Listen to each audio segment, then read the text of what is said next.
Howdy everybody, I'm Volts, and in today's video, if you haven't already seen the title yet, I'm going to be doing a tier list for ranking ranking Doctor Who episodes from 2023 to, 2025. That was when the last Doctor Who episode came out, and I am using a website called Tier Maker, and this is my first ever time using this website. So I've seen it being used in videos of people, dragging images around and putting them into their slots. So I've seen it being used. I've just never ever used it myself. So this is going to be interesting, and I've got it sort of sorted from the beginning of the 15th Doctor. Well, I'm technically calling it 15th Doctors because that is apparently, what the 15th Doctor is called, even though technically it's the 14th Doctor. Shooty is the 14th Doctor, even though, technicality, the 14th Doctor is David Tennant, because, Russell T Davies called him the 14th Doctor, even though he's literally the Bridge Doctor and not really the 14th Doctor. But, now that he's gone, I don't give a shit what he says. The 14th Doctor is the Bridge Doctor, and the 15th Doctor is really the 15th Doctor. So, I've sorted it. Well, technically, I haven't actually sorted it this way. It was already sorted out this way. I have not actually made this. I'm using someone else's template because, once again, I've never used this before. So, when I use this again in the future, I might create my own template. But for now, I'm going to use someone else's. I did add these images down here, though. So, I did add my own sort of flair to it, I guess. So, we're going to be starting off with the last three, because technically they're the first three, because they're the 60th anniversary specials, and then we're going to be moving on to the rest of the episodes. And the reason why I'm doing this in this sort of format is because, one, it will be less editing to do, less work to do, and two, because I got the inspiration from this YouTuber, and because that guy did the tier list in that sort of video, I thought, you know what? This is the way for me to sort of talk about the episodes and also rank them at the same time. Now, just want to say that when I'm ranking them, these are my opinions. If they do not align with your opinions, that is completely fine. I will not tolerate people attacking me just because my view on this specific episode is different from your view, or my opinions on the episode is different from your opinion. At the end of the day, we all have our opinions, and that is completely fine. Opinions are individual. Do not attack opinions. Do not attack people's opinions just because they do not align with your opinions, because if you attack someone that has a different opinion to yours, that's just, if I'm going to be honest, that's a little bit inhumane, because it's like saying, oh, you don't have the same view as me, that means you're the enemy, which doesn't really make much sense. Yes, okay, you have a different viewpoint, doesn't mean they're any less humane, but yeah, attacking makes you a little less human. So just be wary of how you react to opinions. Now that we've got that out of the way with, I am going to, start with Star Beast, and I'm going to put that,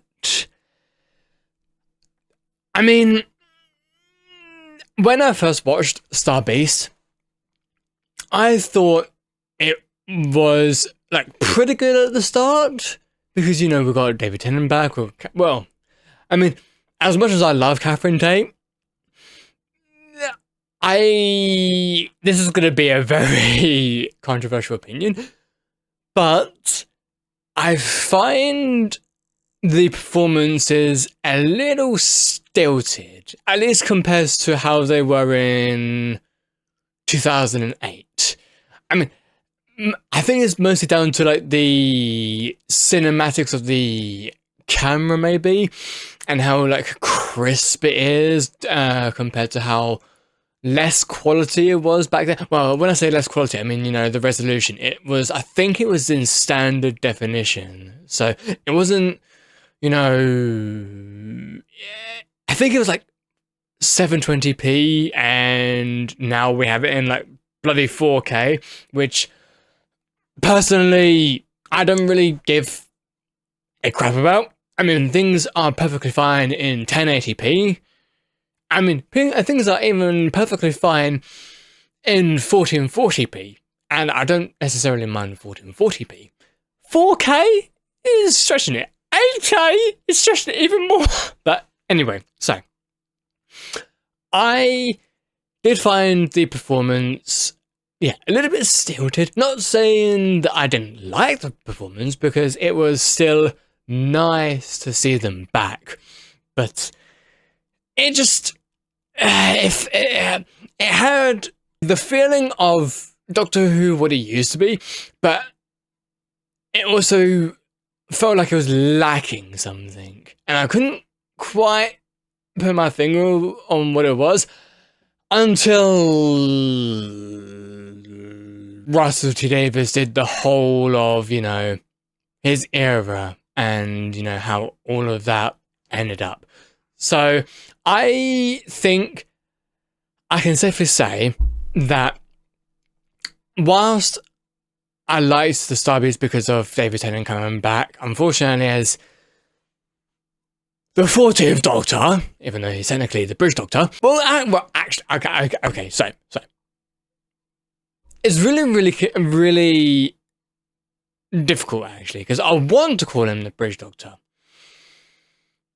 but because of what happens in a later episode, I don't even know what Doctor to call him now. I can't really call him 14th because he didn't really have like a series. Okay, yes, he had, you know, a 3 series thing, which is the 3 specials, but I can't call him 14. It doesn't feel right to call him 14. Technically, you can't really call Paul McGann the 8th because he only had the TV movie and nothing. But then again, people call him the... You know what? Fine. Okay, fine. Technicalities. I will stick to the status quo and call him 14 because, you know, that's how things go. But okay, so because we got 14 as David Tennant, it was kind of okay. And then we had that new TARDIS reveal, which was great at the time. And then as time went on, it kind of went a bit tits up. So I think I'm gonna put it in okay. That is where I think that is the best place for me to put it. It's okay. I mean, there is also the 2 lines in it, which was like towards the end and like sort of, you know, towards the beginning, but also middle. I'm not going to say what the lines are, but there are lines to do with, you know, gender, and I mean, personally, I wasn't a fan of it, and I'm glad that other people weren't a fan of it, not because I'm discriminating against gender, not that in the absolute slightest. I just didn't like how they were delivered, and I just thought, what was the point of putting in those lines into the script anyway? I didn't really see the point of it, so yeah, it just didn't really like it. But apart from that, the episode itself, as I said, was okay. So, Wild Blue Yonder, the next one. This one, I've actually tried to make a full sort of video talking about it. Unfortunately, I got bloody blocked by the BBC on YouTube, and no matter how much I try to alter the video to you know, edit the video and, you know, take things out or, you know, modify things to make it, you know, less copyrighted, but no, the BBC are so bloody stingent on copyright that I literally could not even upload the video. But if anybody wants to have a look at my video on it, I'll probably put the link in the description, maybe even in the comments, to the video where I talked about Wild Blue Yonder. But I just want to say, Wild Blue Yonder, apart from like towards the end, like everything, absolutely okay, maybe not the beginning either, but absolutely everything in the episode was absolutely fantastic. Just absolutely yes, okay, I'm quoting the Ninth Doctor now, absolutely fantastic. Because it just is. But again, the beginning and towards the end, not really my favourite. I mean, the beginning feels pointless now because they did this whole like gravity joke because they turned gravity into mavity, and we all thought that it would be alluding to something extremely important. But no, Russell T Davies just thought of it as a joke because it's funny. And look at where we are today. So yeah, that Mavity thing just went completely nowhere, and I kind of liked the Mavity joke first of all. Like, it was actually pretty funny first of all, but when we found out that it didn't go like anywhere and it was kind of pretty much forgotten about, I was just like, whatever. But when I actually found it funny, I was even using it in my own text messages. Like, whenever I was talking to, like, you know, people online, I would say, you know, say something and then talk about mavity rather than gravity, and people would be like, why did you spell, what's up with that? And I did not even say anything about it. I didn't even respond. I just found it so funny. So yeah, Wild Blue Yonder, absolutely fantastic. Like, it's just one of those episodes where it's so eerie and atmospheric that we need more Doctor Who episodes like that. This is Doctor Who at its peak. Minus the... Well, actually, talking about the end, the only part about the end that is even more fantastic is the return of a companion. I won't say... Actually, no, I'm pretty sure that anybody watching this has already seen it. Wilf. Like, how can it get any better than that? Like, the return of Wilf is just absolutely fantastic once again. Yeah, the atmosphere overall over the episode, we need more Doctor Who like that, because it's the same with one of the episodes in series 14.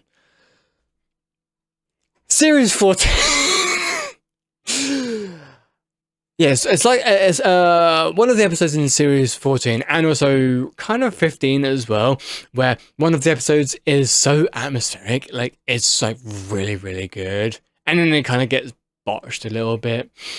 It's just so weird how Russell T Davies was pretty good when it comes to these sort of bottle episodes, you know, like very much a contained episode, an episode that has like a small amount of people and small sets, and it's like a base under siege episode.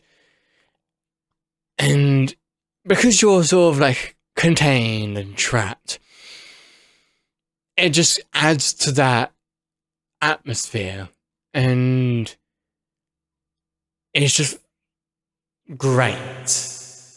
Yeah, I'm keeping Wild Blue Yonder and absolutely fantastic. And we've got the Giggle here. Now with the Giggle, it's got the regeneration. Well, bi generation. So, apart from bi generation, I saw the giggle was. I'm gonna say it was fairly okay. Yeah. I'm gonna say it was. Well, then again, it's also. I'd say it's better than Star Beast. Because here's the thing, I'm gonna go back to the Star Beast for a moment. The Star Beast. The whole idea of the Star Beast is that the Doctor didn't want his companion, Donna Noble, to regain her memories of the Doctor because he didn't want her to die. And yet, the Doctor was doing absolutely everything he can possibly do to bring back her memories.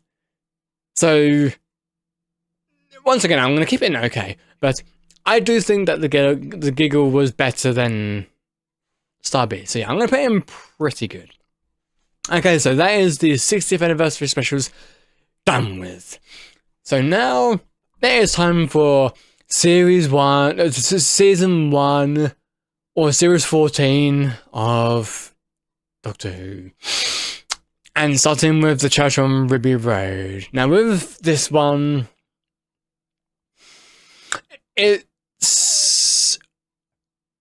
I'm gonna say it's a better-ish introduction to the 15th Doctor and the Companion rather than Space Babies, but we're going to go into that soon. So, the Church on Ruby Road, I'm going to put this in. I'm going to say pretty good. Well, actually, I could have actually added another one because I want to put it in between. Well, I'm gonna say, yeah, I'm gonna say. I mean, a lot of people weren't really a fan of the musical number. I mean, I wasn't really that fussed about the musical number in the episode. I mean, I remember a lot about the episode, and I thought it was. You know what? Fuck it. I'm gonna put okay because that's what it was. It was just okay. I feel like I'm gonna put a lot of episodes into okay. So Space Babies God awful. Because I mean, if there are people who loved Space Babies, you need help. But also, if you genuinely like Space Babies, then I'm not gonna take that away from you because again, it's your opinion. If you liked it, then that's great. Like, you like Space Babies, that's great. It's your opinion. I really did not like Space Babies. I mean, when I first watched it, it was okay-ish, but it was very, very fast-paced, and it felt a bit like too polished and clean, like, you know, cinematography wise, and it also just felt too silly as well.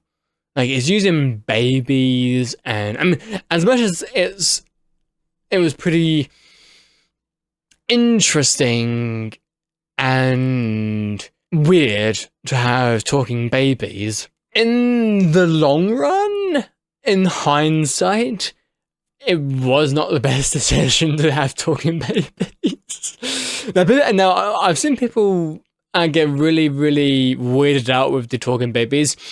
For me, I don't really see much of an issue, but I can understand why people would have an issue. But yeah, for me, I just don't like how fast-paced Space Babies is. And the fact that the Doctor literally just gives the TARDIS key to his companion, like, either on the first or second story. Well, first story technically is the Church on Ruby Road, the Christmas special, and they felt like they were already like acquainted, like they were sort of giggling with each other, like they already knew each other. And in this one, like, he gives her the TARDIS key, like, immediately. Like, he trusts her, like, immediately.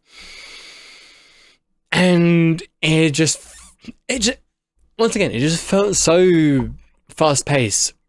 Like, we're just...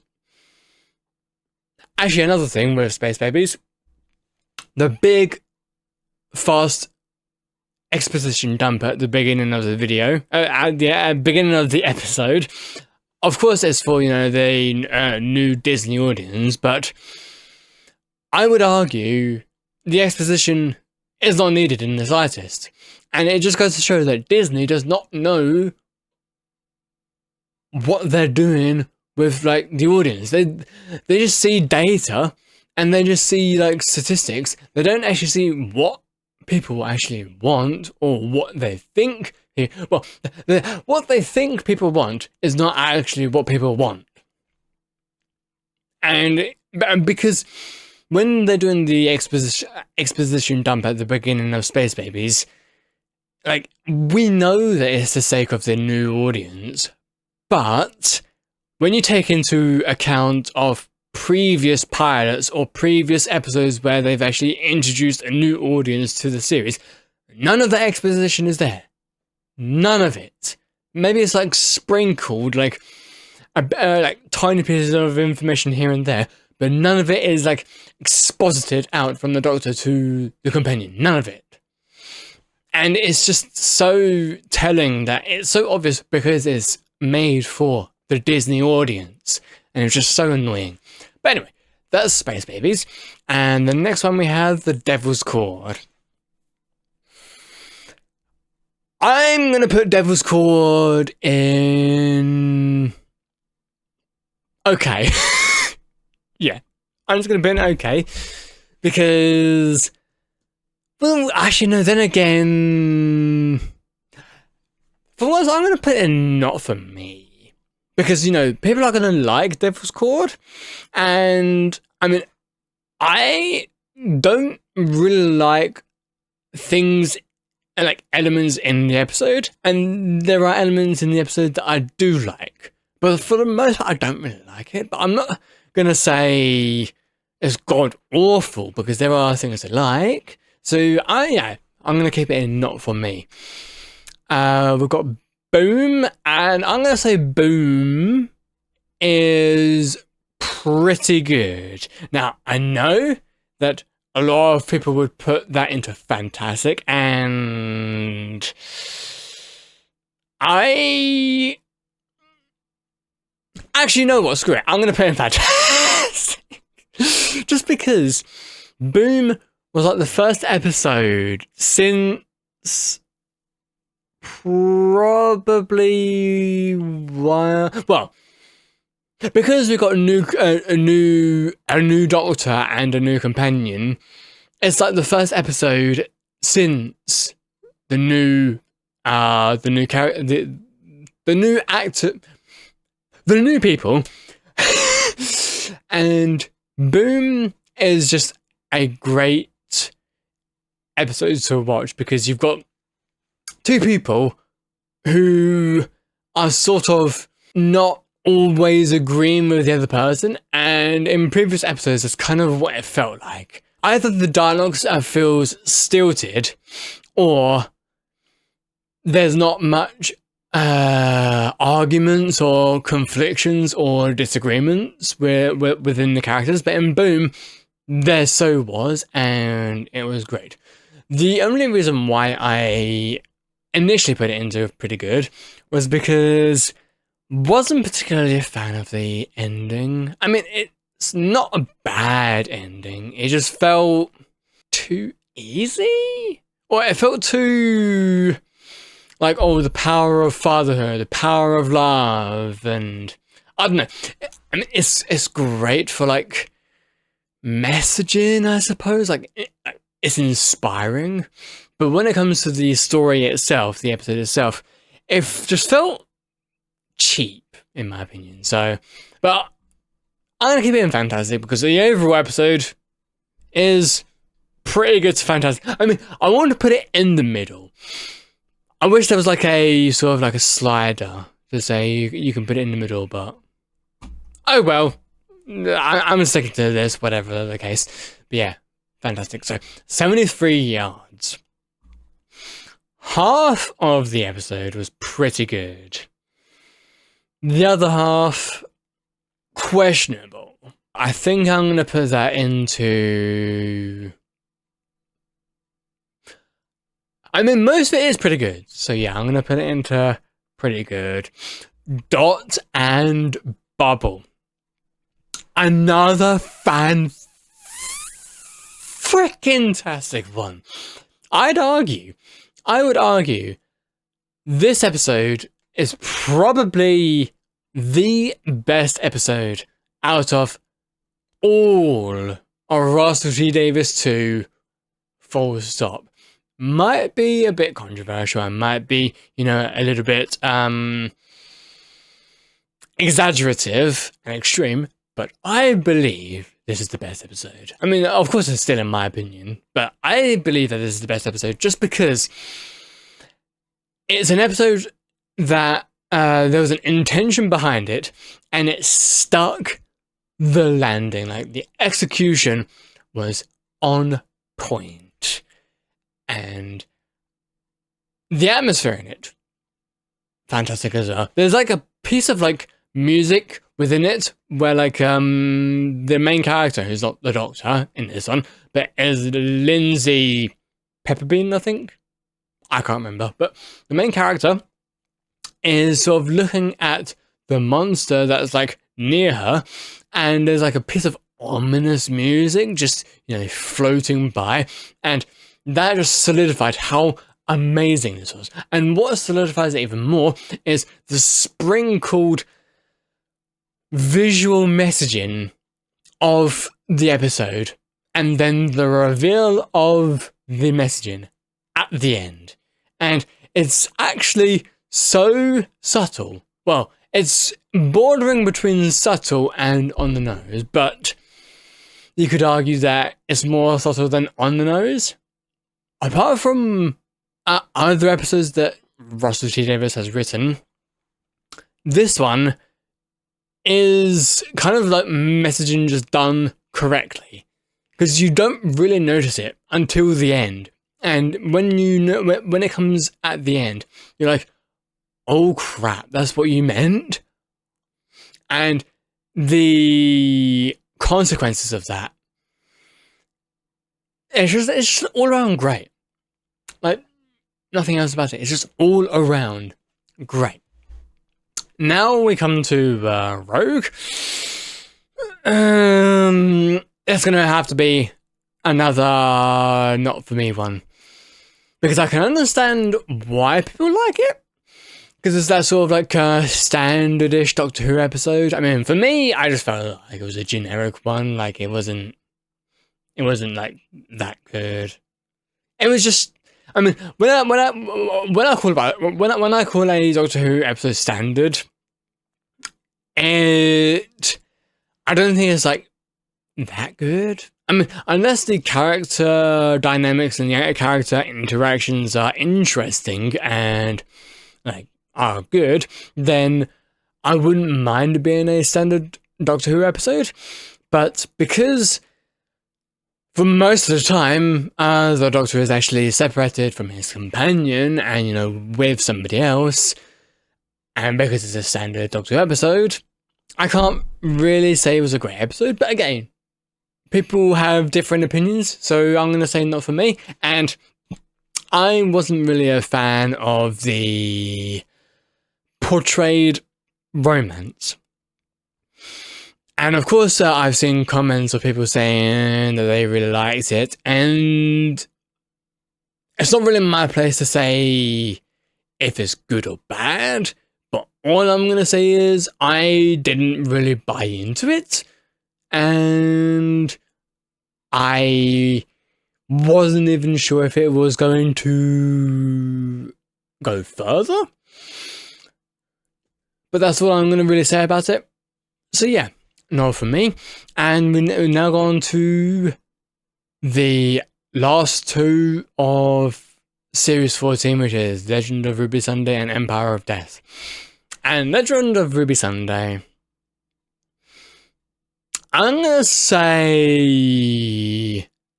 it's pretty good. Yes, because I liked a lot of it, although unfortunately in hindsight of, Empire of Death, it's not very good in hindsight, but without Empire of Death, I mean, yes, okay, Legend of Ruby Sunday is a setup for Empire of Death, but on its own, I'd say, yeah, it's pretty good, because it had that pretty dope cliffhanger at the end, and it also had that pretty cool TARDIS flying into unit, even though the TARDIS flying into unit and then talking about like talking about another character that they're concerned about felt a bit like, abrupt and out of nowhere, but overall, I remember enjoying the episode quite a bit. Though, I remembered that I had to, like, either be up really late, because it came out at bloody 12 AM, because it was prioritizing Americans rather than Britons, unfortunately. So I had to watch it about 12 AM, or maybe it was 1 AM, I can't remember which one. And I was feeling pretty tired, so I did enjoy it, but not like a huge amount. And now we come to Empire of Death.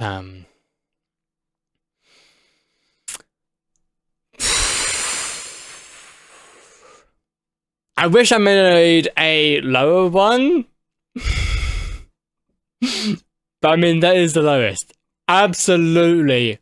God awful. Okay, so to be fair, Space Babies isn't as bad as Empire of Death. It's just not a good opener for Doctor Who, because technically the Christmas special was an opener, but this, Space Babies, is technically the opener for Series 14, and it's an awful opener, but it's not as awful as Empire of Death. Like, oh my goodness me, is Empire of Death awful. I mean, okay, it's arguable if Empire of Death is just as awful as Reality War, or is less awful, or maybe it's more awful. Like, I'm not sure how you're going to argue with that, but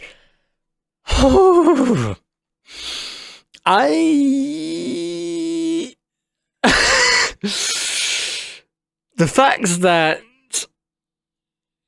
with Empire of Death,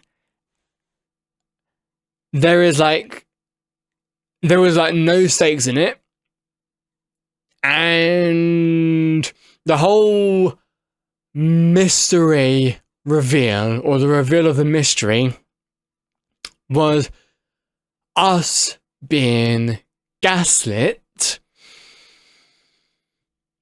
and, turning out to be something completely ordinary rather than something supernatural, was just a complete middle finger. And how Ruby's name got her name by someone pointing at a sign.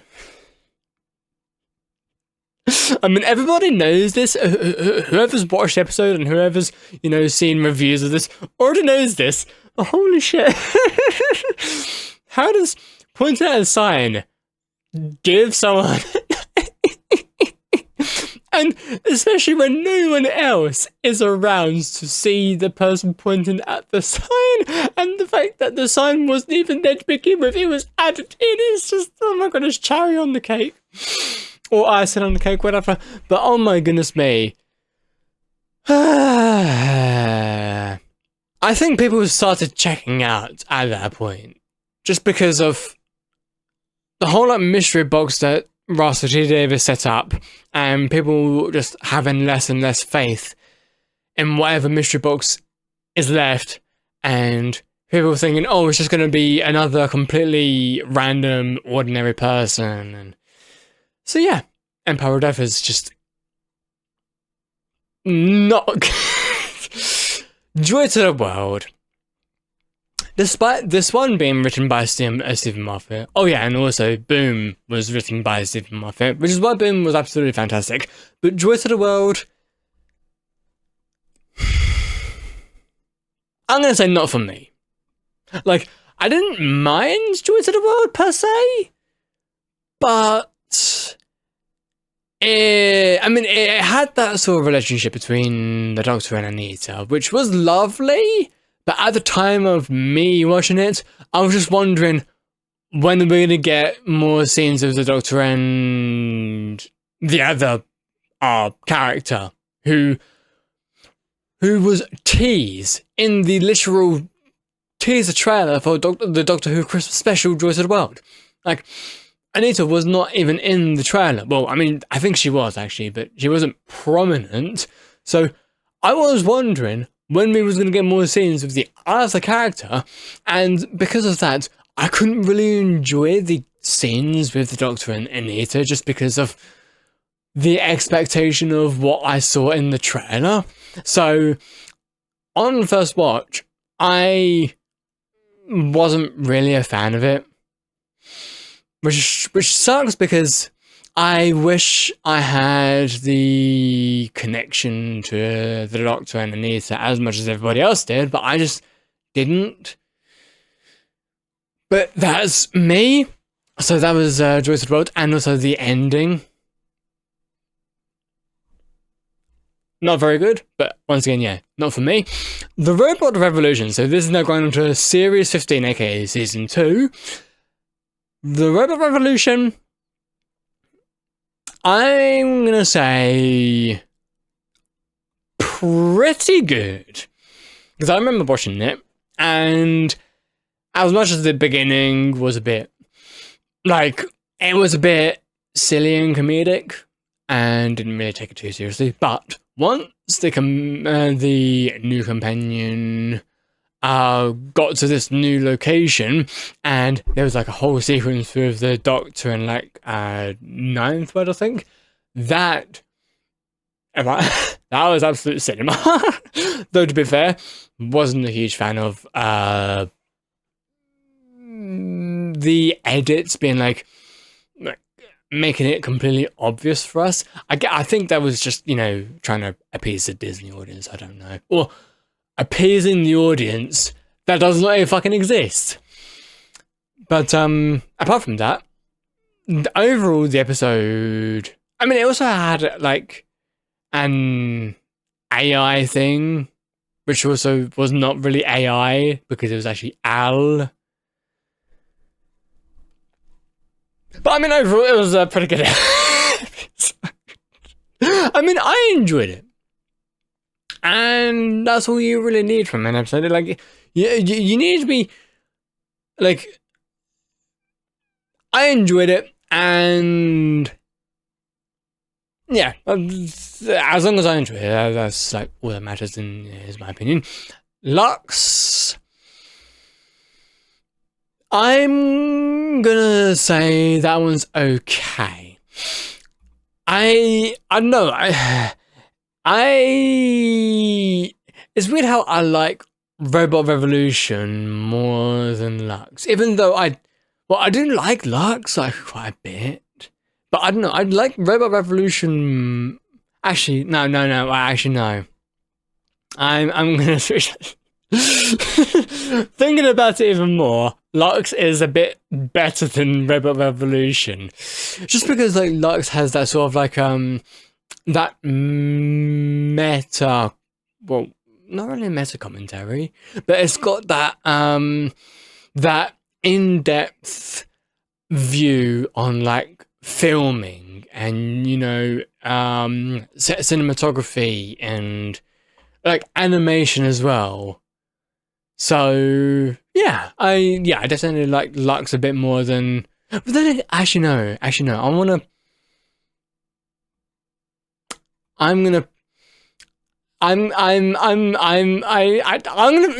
put them both. I'm gonna put them both there, actually. The Well, I'm gonna say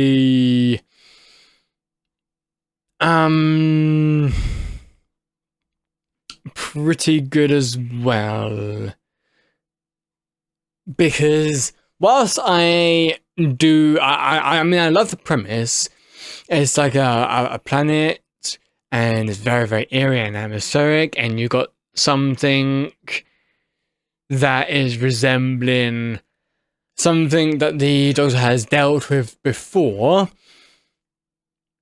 Though, because it's slightly degraded from the episode that has come before, which was even better,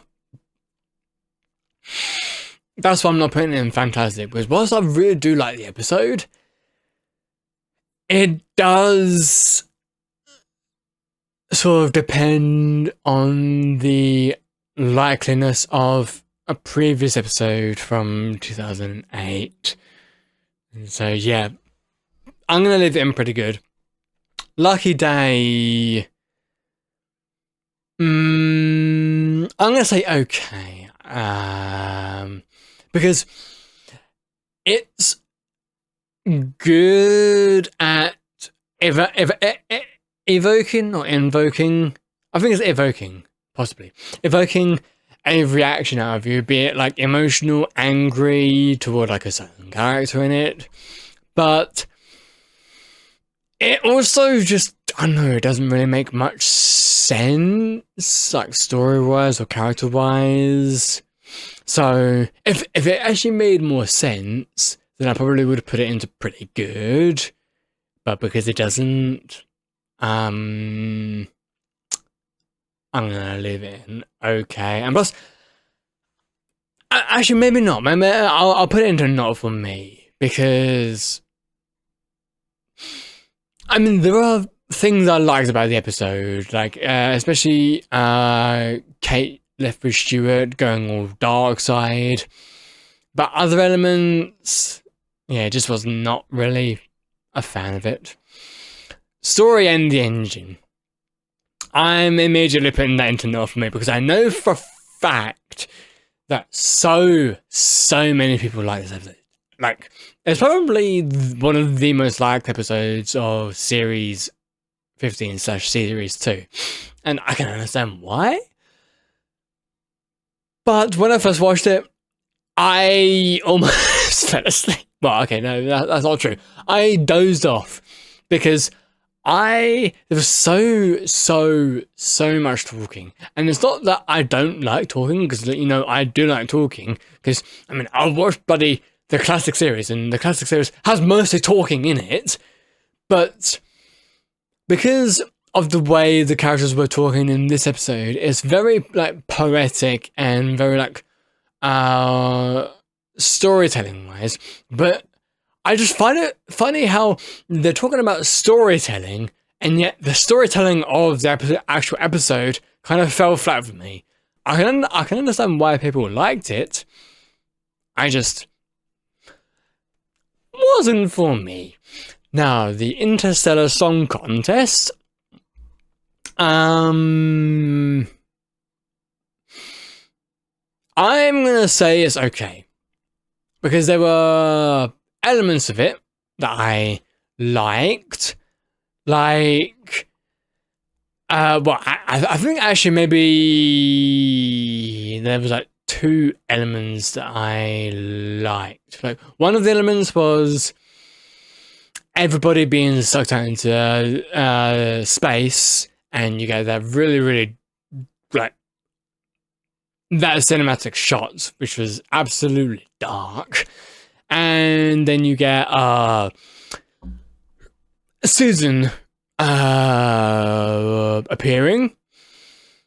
But apart from that, mean, I'm not really one for, like, Eurovision, so I would have put not for me, but yeah, actually no, it's great. I'm gonna put in not for me as well, because yeah,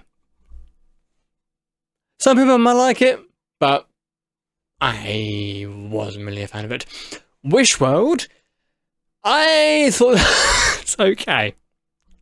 Because I like how it was inspired by One Division, and I mean, it does allude to the reality war, which we'll get to in a second, but it's also an allegory for, like, you know, having thought police. It's like it's a dystopian reality conjured up by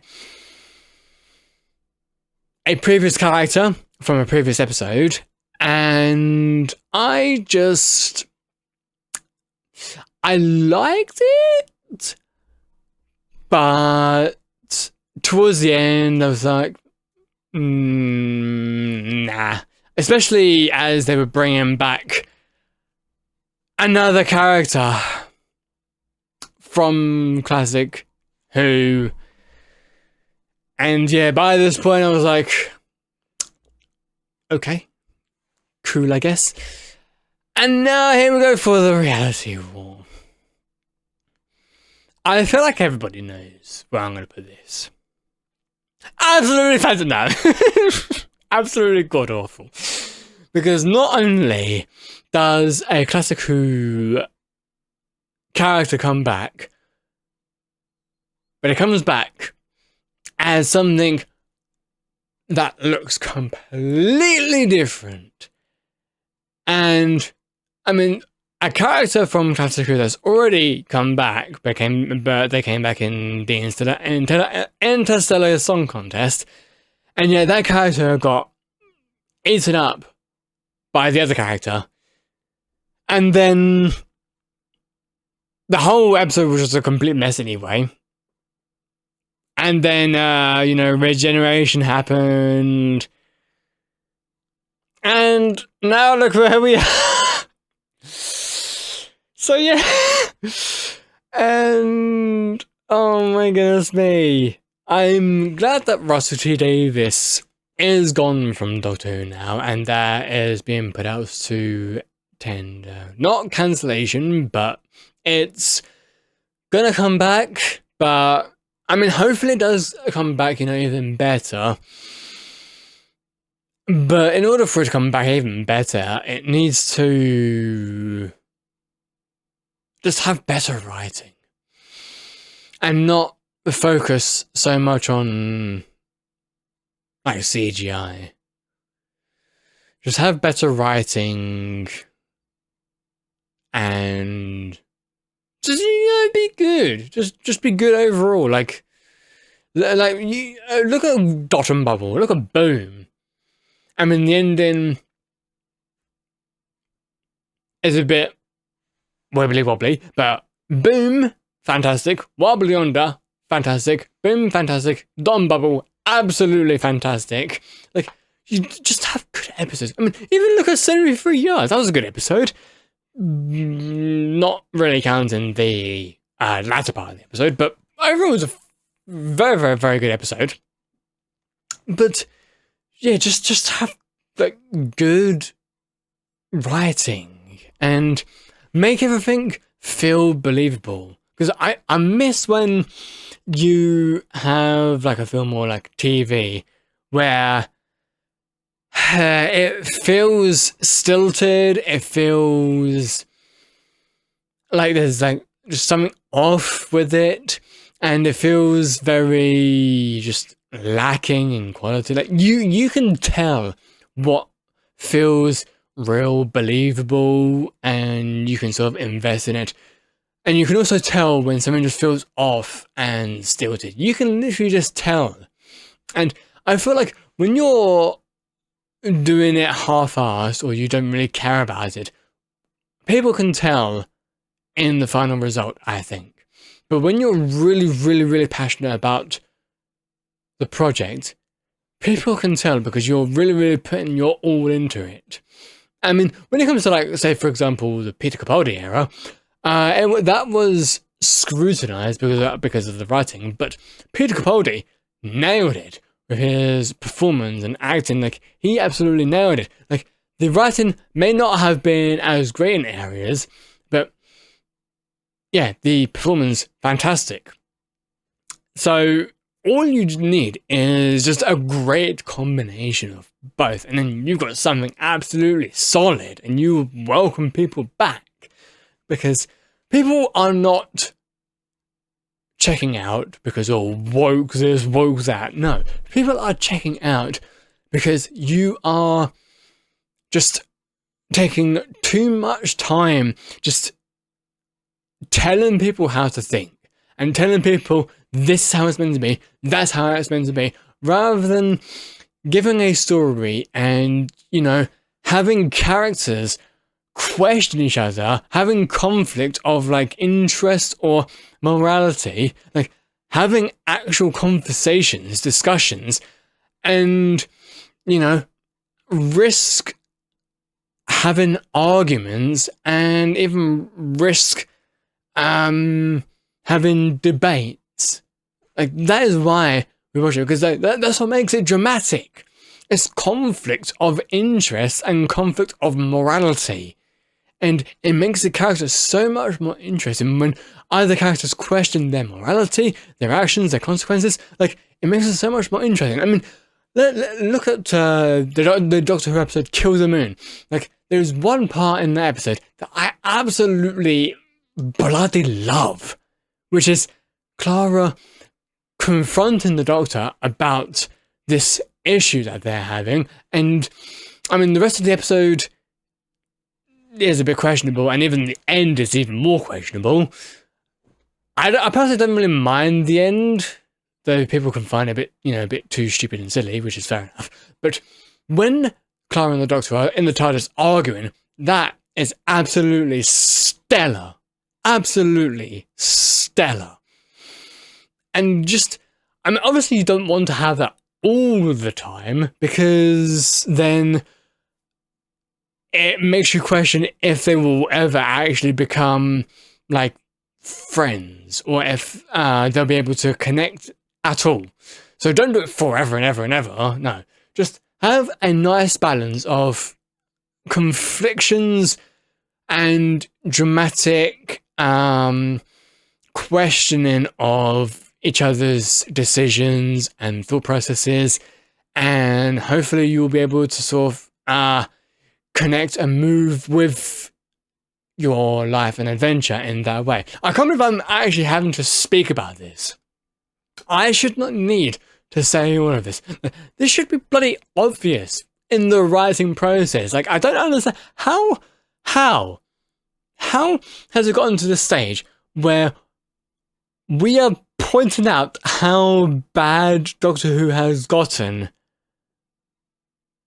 just because of how bad the writing has gotten. I mean, albeit it's just because of either conflictions within the behind the scenes, or the writer just did not care that much about what they were writing. I mean, it's made even worse that with the reality war,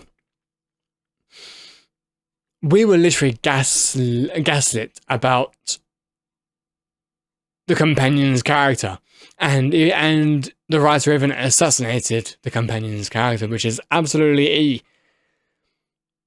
just disrespectful. And I cannot believe that. But yeah, all in all, I'm just glad Russell T Davies is out the door, and I'm glad that he's saying that he's moving on. And I just hope that something good will come out of this. I mean, the next Doctor Who thing is going to be the CBeebies animation, which I don't mind checking out, and I might even make a video of it in the future. And apparently there is something coming in August that's like a Doctor Who game.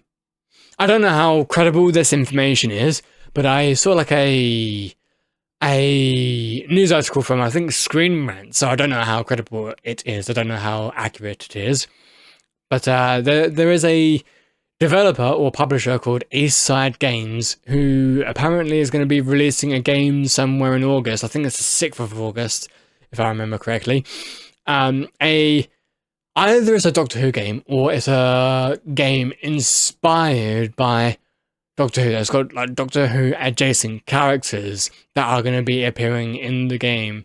I'm not entirely sure. I mean, when I was reading the article, it didn't even mention what the name of the game would be. It just said there's a game coming, and it's in association with the new short circuit Doctor Who piece of media featuring Joe Martin. So I don't know what to make of that, but if anything comes of it, then I will possibly make a video about it. Not sure. Who knows? But that has been it of me ranking the Doctor Who episodes from 2023 to 2025. So I appreciate whoever has taken the time to actually sit or, listen to this. Well, I mean, I like how this sort of format, you can either watch or listen. Like, you don't have to do, well, I was going to say, you don't have to do both, but watching can and should really require listening as well. But okay. I appreciate whoever has watched or listened or, done both to this, because I don't usually do this sort of video. And so this is going to be a bit of a weird thing for me.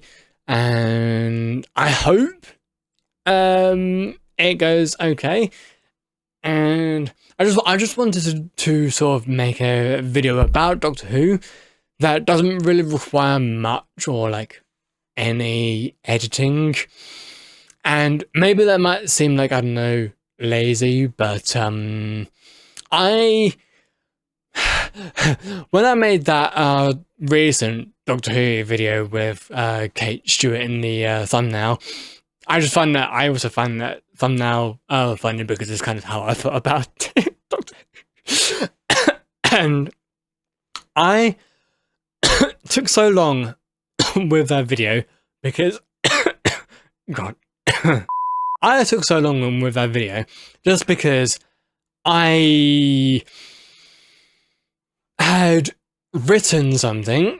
I also, recorded and voice narrated, and I recorded all of that like ages ago, and then tried to edit it as quick as possible. And then I sort of changed the outro to something, to my recent opinions, just because I was just taking way too long. And I just felt like, God, I this is gonna like lose some like relevancy, isn't it? And I'm just taking way too long for this video to come out, which was like recorded and written ages and ages ago. It's just absolutely crazy. But yeah, I as much as I like to sort of work on my videos, I do like editing videos, of course, but I don't like having to have so many videos to edit and having to do, so many edits, because I want to show that I have, good or decent editing skills, but I don't know if... What am I trying to say? I think what I'm trying to say is that I don't want to put too much editing into this. So I hope everyone enjoyed, everybody. If you did enjoy, I apologize for how long the video is though. But regardless, I hope you have all enjoyed. If you did enjoy, please do leave a like down below, and I will see you all next time. Peace out, everybody.